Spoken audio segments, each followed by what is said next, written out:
ಸ್ವಾಭಿಮಾನಿ ನ್ಯೂಸ್ಗೆ ಸ್ವಾಗತ. ಇಂದಿನ ಪ್ರಮುಖ ಸುದ್ದಿಗಳು. ಸರ್ಕಾರಿ ಬಸ್ ಪರ್ಮಿಟ್ ಇಲ್ಲದೆ ಓಡಿಸುತ್ತಿದ್ದಾರೆ. ಇದರಿಂದ ಖಾಸಗಿ ಬಸ್ ಮಾಲೀಕರಿಗೆ ನಷ್ಟವಾಗುತ್ತಿದೆ. ಈ ಕೂಡಲೇ ಸಂಬಂಧಪಟ್ಟ ಕೆಎಸ್ಆರ್ಟಿಸಿ ಡಿಪೋ ಮ್ಯಾನೇಜರ್ ಸ್ಥಳಕ್ಕೆ ಬರಬೇಕು ಎಂದು ಖಾಸಗಿ ಬಸ್ ಚಾಲಕರು ಮತ್ತು ಮಾಲೀಕರು ಇಂದು ಸಾಗರದ ಕೆಎಸ್ಆರ್ಟಿಸಿ ಬಸ್ ತಂಗುದಾಣದ ಎದುರು ಪ್ರತಿಭಟನೆ ನಡೆಸಿದರು.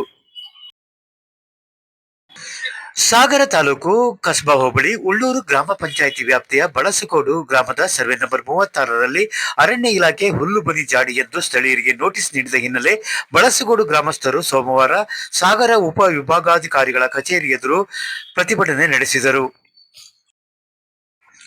ಶರಾವತಿ ಮುಳುಗಡೆ ರೈತರ ಬೇಡಿಕೆಗಳನ್ನು ತಕ್ಷಣವೇ ಈಡೇರಿಸಬೇಕು ಎಂದು ಮಲೆನಾಡು ರೈತ ಹೋರಾಟ ಸಮಿತಿಯಿಂದ ಸಾಗರ ಉಪ ವಿಭಾಗಾಧಿಕಾರಿಗಳ ಕಚೇರಿ ಎದುರು ಸೋಮವಾರ ಪ್ರತಿಭಟನೆ ನಡೆಸಿದರು. ಶರಾವತಿ ಪಂಪ್ ಸ್ಟೋರೇಜ್ ಯೋಜನೆಯನ್ನು ವಿರೋಧಿಸಿ ದಿನಾಂಕ 4/10/25ರಂದು ಬೃಹತ್ ಹೋರಾಟ ಹಮ್ಮಿಕೊಳ್ಳಲಾಗಿದೆ ಎಂದು ರೈತ ಸಂಘದ ಜಿಲ್ಲಾಧ್ಯಕ್ಷ ದಿನೇಶ್ ಶಿರ್ವಾಳ ಸೋಮವಾರ ಪತ್ರಿಕಾಗೋಷ್ಠಿಯಲ್ಲಿ ತಿಳಿಸಿದರು. ಇವತ್ತು ನಿನ್ನೆದು ಬಸ್ ಅಲ್ಲ, 50 ವರ್ಷ ಸರ್ವಿಸ್. ನಿಮ್ದು ಪರ್ಮಿಟ್ ಕೊಟ್ಟು ಕಳಿಸಿ ಸರ್. ಪರ್ಮಿಟ್ ಅದೇ ಟೈಮಿಂಗ್ಸ್ ಇದ್ರೆ ಬಿಡ್ತೀನಿ ಸರ್. ಆಯ್ತಾ? ಪರ್ಮಿಷನ್ ಕೊಟ್ಟಾರ.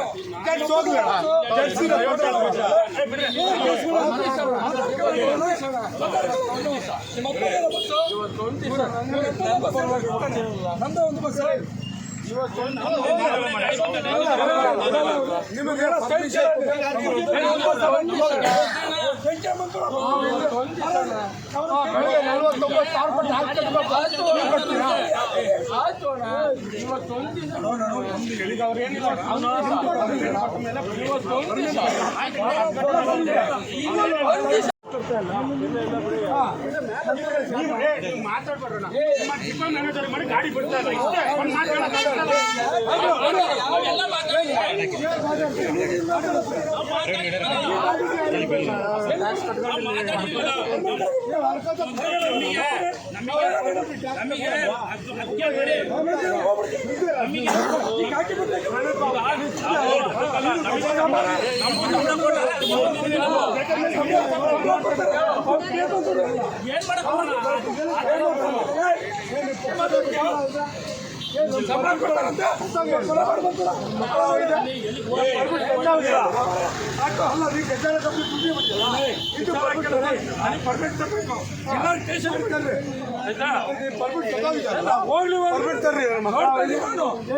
ಹಾಕೊಂಡು ಹೊಡಿತಿರೋದು ನೀರೆಲ್ಲ ಬಸ್ ಮಾಡಿದ್ರೆ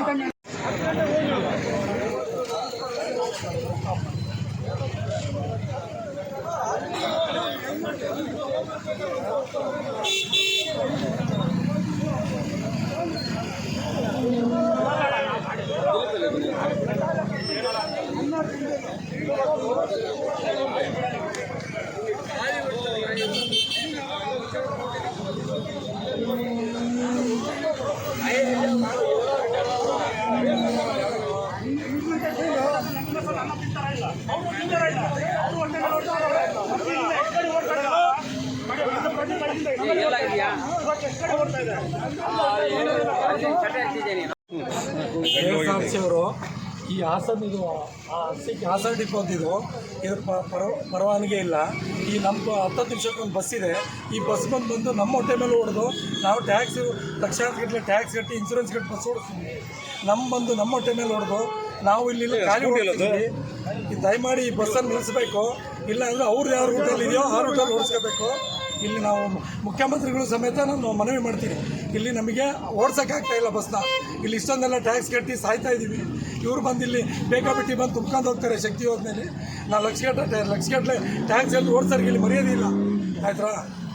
ಅಂದರೆ ನೀವು ಹೇಳೋ ಪ್ರಕಾರ ಈ ಬಸ್ಸಿಗೆ ಪರ್ಮಿಟ್ ಇಲ್ಲ, ಏನಿಲ್ಲ. ಇವರೇ ಫಾರಂ ಮಾಡ್ತಾರೆ, ಇವರೇ ಡಿಪೋದಲ್ಲಿ ಮಾಡೋದು. ಯಾವನೋ ಪ್ರೈವೇಟ್ ಮುಂದೆ ಬಸ್ ಫಾರಂ ಹಾಕೊಂಡು ಓಡಿಸ್ತಾರೆ. ಇದು ನಮಗೆ ಅನಧಿಕೃತ ಓಡೋದ್ರಿಂದ ನಮಗೆ ಆರ್ಥಿಕವಾಗಿ ನಷ್ಟ ಆಗುತ್ತೆ, ನಮ್ಮ ಪರವಾನಗಿ ಹೊರಟೋಗುತ್ತೆ. ದಯಮಾಡಿ ಇಂಥ ಬಸ್ಗಳನ್ನು ನಿಲ್ಲಿಸಬೇಕು. ಇದು ಇಂಥ ಓಡೋದ್ರಿಂದ ನಮ್ಮ ಡ್ರೈವರ್ ಕಂಡಕ್ಟರ್ ರೋಡಿಗೆ ಬರ್ತಾರೆ. ಆಯಿತಾ? ರೋಡಿಗೆ ಬರೋದಲ್ಲದೆ ನಾವು ಬಸ್ಸನ್ನು ನಿಲ್ಲಿಸಬೇಕಾಗತ್ತೆ. ದಯಮಾಡಿ ಮುಖ್ಯಮಂತ್ರಿಗಳಿಗೆ ಮನವಿ, ಇಂಥ ಬಸ್ಗಳನ್ನು ಓಡಿಸ್ಲಿಕ್ಕೆ ಬಿಡಬೇಡಿ. ಆಯಿತಾ? ನೋಟಿಸ್ ಜಾರಿ ಮಾಡ್ತಕ್ಕಂಥದ್ದು ಒಕ್ಕಲೆಬ್ಸುವಂಥ ಕೆಲಸಕ್ಕೆಲ್ಲರೂ ಕೈ ಹಾಕಿದರೆ ಅಹೋರಾತ್ರಿ ಧರಣಿ ಈ ಮಾಡ್ತೇವೆ, AC ಆಫೀಸ್ ಕಚೇರಿ ಎದುರುಗಡೆ, DF ಕಚೇರಿ ಎದುರುಗಡೆ ಮಾಡ್ತೇವೆ ಅಂತಕ್ಕಂಥ ಎಚ್ಚರಿಕೆಯನ್ನು ಸಹಿತ ಈ ಸಂದರ್ಭದಲ್ಲಿ ಕೊಟ್ಟಿದ್ದೇವೆ ಅಂತಕ್ಕಂಥ ಮಾತನ್ನು ಹೇಳ್ತೇವೆ. ಈ ಅರಣ್ಯಾಧಿಕಾರಿಗಳ ಇಂಥ ಬೆದರಿಕೆಗಳಿಗೆ, ಅಧಿಕಾರಿಗಳ ಇಂಥ ಬೆದರಿಕೆಗಳಿಗೆ ಅಲ್ಲೇ ಹುಟ್ಟು ಬೆಳೆದಂತವರು ಯಾವುದೇ ಕಾರಣದಿಂದ ಹೆದರ್ಕೊಳ್ಳಲ್ಲ ಅಂತಕ್ಕಂಥ ಮಾತನ್ನು ಹೇಳ್ತೇವೆ. ಭಯ ಇರಬೇಕು, ಹೆದರಿಕೆ ಇರಬೇಕು. ಚುನಾಯಿತ ಪ್ರತಿನಿಧಿಗಳ ಮೇಲೆ, ಚುನಾಯಿತ ಸರ್ಕಾರದ ಮೇಲೆ ಹೆದರಿಕೆ ಇರಬೇಕು, ಭಯ ಇರಬೇಕು. ಆದ್ರೆ ಸಾಗರ ತಾಲೂಕಿನಲ್ಲಿ ಆ ಭಯ, ಹೆದರಿಕೆ ಅನ್ನೋದು ಇಲ್ಲೇ ಇಲ್ಲ. ಅಧಿಕಾರಿಗಳಿಗೆ ಇಲ್ಲೇ ಇಲ್ಲ. ಆಡಳಿತ ವ್ಯವಸ್ಥೆ ಸತ್ತು ಹೋಗಿರೋದಕ್ಕೆ ಒಂದು ಉದಾಹರಣೆ ಅಂತಕ್ಕಂಥ ಮಾತನ್ನ, ಆಡಳಿತ ವ್ಯವಸ್ಥೆ ಸತ್ತು ಹೋಗಿರೋದಕ್ಕೆ ಒಂದು ಉದಾಹರಣೆ ಅಂತಕ್ಕಂಥದನ್ನ ಈ ಸಂದರ್ಭದಲ್ಲಿ ಹೇಳ್ತೇನೆ. ಜಾಡಿ ಅನ್ನೋದಕ್ಕೆ, ಹುಲ್ಬನ್ನೆ ಅನ್ನೋದಕ್ಕೆ ನೋಟಿಸ್ ಜಾರಿ ಮಾಡುವಂತ ಇವತ್ತು ನೀವು ಮನಸ್ಸನ್ನು ಮಾಡ್ತೀರಿ, ಆ ರೀತಿಯ ತೀರ್ಮಾನ ತಗೊಳ್ತೀರಿ ಅಂದ್ರೆ ನಿಮ್ಗೆ ಎಷ್ಟು ದುರಂಕಾರ ಇರ್ಬೋದು, ಎಷ್ಟು ನಾನಿದ್ದೇನೆ ನಿಮ್ ಪರವಾಗಿದ್ದೀನಿ ಅಂತಕ್ಕಂಥ ಮಾತನ್ನು ಹೇಳಿದ್ದಾರೆ. DF ಅವರಿಗೂ ಎಚ್ಚರಿಕೆ ಮಾತನ್ನು ಹೇಳಿದ್ದಾರೆ. ಹಾಗಾಗಿ ಮುಂದಿನ ದಿವಸದಲ್ಲಿ ನಾವು ಏನು ಮಾಡಬೇಕು ಅಂತಕ್ಕಂಥ ತೀರ್ಮಾನವನ್ನ ತಗೊಳ್ತೇವೆ. ಇಲ್ಲಿಗೆ ಈ ಪ್ರಕರಣವನ್ನ ಮುಕ್ತಾಯಗೊಳಿಸಬೇಕು ಅಂತ ಹೇಳಿ ಅಧಿಕಾರಿಗಳಲ್ಲಿ ಒತ್ತಾಯಿಸಿ ನನ್ನ ಮಾತನ್ನು ಮುಗಿಸ್ತೇನೆ.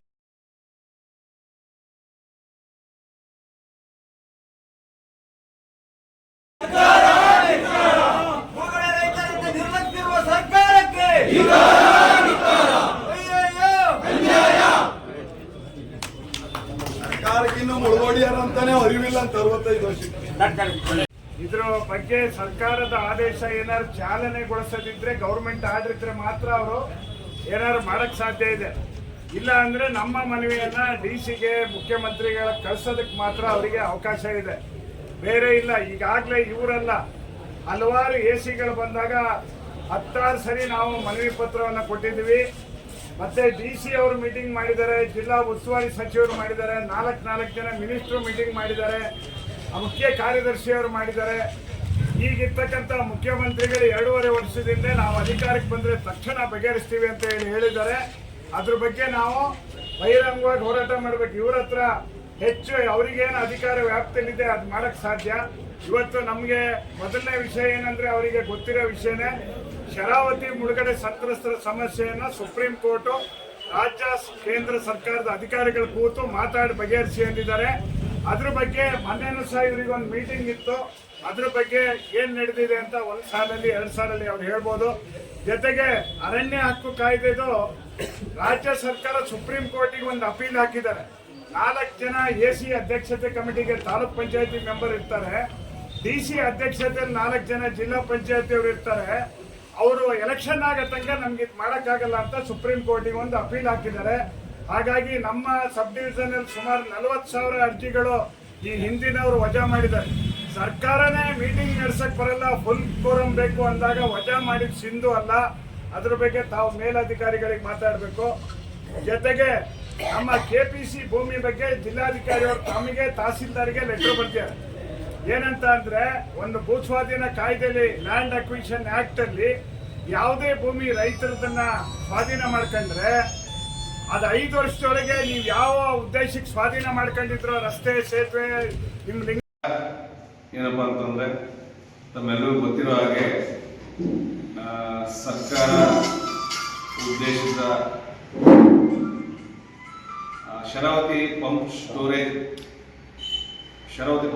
ಯೋಜನೆ ಏನು ನಮ್ಮ ತಾಲೂಕಿನಲ್ಲಿ ಈಗ ಚರ್ಚೆಗೆ ಗ್ರಾಸವಾಗಿದೆ. ಯೋಜನೆ ವಿಚಾರ ಅದರನ್ನ ವಿರೋಧಿಸಿ, ಆ ಯೋಜನೆಯನ್ನ ವಿರೋಧಿಸಿ ಅಕ್ಟೋಬರ್ 4, 2025 ಅದರಿಂದ ಅನಿರ್ದಿಷ್ಟಾವಧಿ ಕಾಲ ಸತ್ಯಾಗ್ರಹವನ್ನ ನಾವು ಹಮ್ಮಿಕೊಳ್ತಾ ಇದ್ದೇವೆ. ಈಗಾಗಲೇ ಕಾರವಾರ, ಉತ್ತರ ಕನ್ನಡ ಮತ್ತೆ ರಾಜ್ಯದ ಬೇರೆ ಬೇರೆ ಕಡೆ ಈ ಯೋಜನೆಗೆ ವಿರೋಧ ವ್ಯಕ್ತವಾಗ್ತಾ ಇದೆ. ಈಗ ಮೊನ್ನೆ ಕಾರ್ಗಲ್ನಲ್ಲಿ ಮತ್ತೆ ಗೇರ್ಸೊಪ್ಪದಲ್ಲಿ ಕಾರವಾರ ಜಿಲ್ಲಾಧಿಕಾರಿಗಳು ಹಾಗೂ ಶಿವಮೊಗ್ಗ ಜಿಲ್ಲಾಧಿಕಾರಿಗಳ ಅಹವಾಲು ಸಭೆ ನಡೀತು. ಆ ಅಹವಾಲು ಸಭೆಯಲ್ಲೂ ಕೂಡ ತೀವ್ರ ವಿರೋಧ ಎಲ್ಲ ವರ್ಗದವರಿಂದಲೂ ಕೂಡ ವ್ಯಕ್ತವಾಗಿದೆ. ಬಹಳ ಮುಖ್ಯವಾಗಿ, ಬಹಳ ವಿಶೇಷವಾಗಿ ಈ ರಾಜ್ಯದ ಮಠಾಧೀಶರು ಕೂಡ ಇದರ ವಿರುದ್ಧವಾಗಿ ನಿಂತಿದ್ದಾರೆ. ಈ ಯೋಜನೆ ಆಗಬಾರದು, ಇದೊಂದು ಮಾರಕವಾದಂಥ ಯೋಜನೆ ಪರಿಸರ ಮತ್ತು ಸಮಾಜಕ್ಕೆ ಅಂತ ಹೇಳಿ ಬಹಳ ಎಲ್ಲ ಮಠಾಧೀಶರಿಗೂ ಕೂಡ ಧನ್ಯವಾದಗಳನ್ನ ಅರ್ಪಿಸ್ತೇನೆ. ಹಾಗೆ ಸಾಹಿತಿಗಳು ಮತ್ತು ಪರಿಸರವಾದಿಗಳು, ಪರಿಸರ ಪ್ರೇಮಿಗಳು, ರೈತ ನಾಯಕರುಗಳು, ಇನ್ನಿತರೆ ಸಂಘ ಸಂಸ್ಥೆಯವರು, ರಾಜಕೀಯ ಮುಖಂಡರುಗಳು ಕೂಡ, ರಾಜಕೀಯ ಪಕ್ಷದವರು ಕೂಡ ವಿರೋಧಿಸ್ತಾ ಇದ್ರು ಕೂಡ ಸರ್ಕಾರ ಏನು ಮಾಡಿಯೇ ತೀರ್ತೀನಿ ಅನ್ನೋ ಒಂದು ಧೋರಣೆಯಲ್ಲಿ ಇರ್ತಕ್ಕಂಥ ಈ ಸಂದರ್ಭದಲ್ಲಿ ಹೋರಾಟ ಅನಿವಾರ್ಯ ಅಂತೇಳಿ ನಾವು ನಿರ್ಧಾರಕ್ಕೆ ಬಂದಿದ್ದು, ಹೋರಾಟ ಆರಂಭಿಸಲಿಕ್ಕೆ ನಾವು ತಯಾರಾಗಿದ್ದೇವೆ. ಎಲ್ಲರ ಸಹಭಾಗಿತ್ವ ತೆಗೆದುಕೊಂಡು, ಅಂದ್ರೆ ರೈತ ಸಂಘ ಆರಂಭ ಮಾಡಿ